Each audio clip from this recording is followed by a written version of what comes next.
How to withdraw money from WeBull app.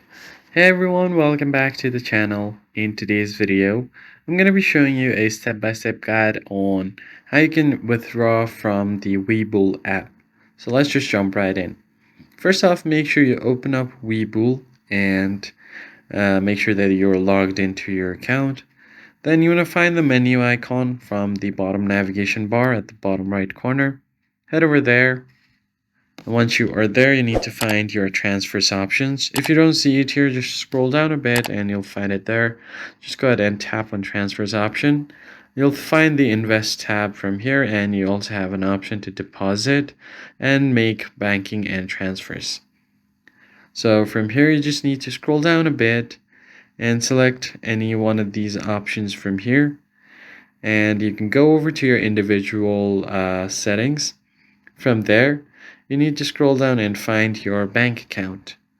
So from your bank account, you just go ahead and select any one of your accounts to withdraw from.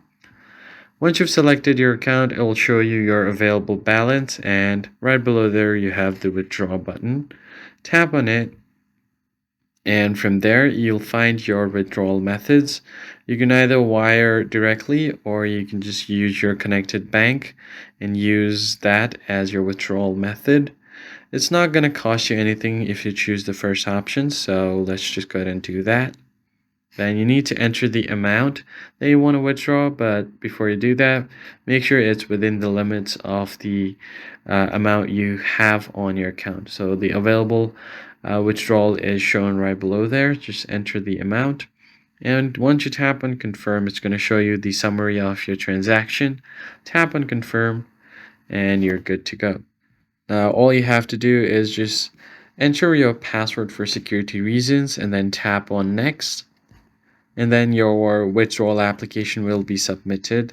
You can view details if you want and just tap on done, and you're going to get it within 5 business days.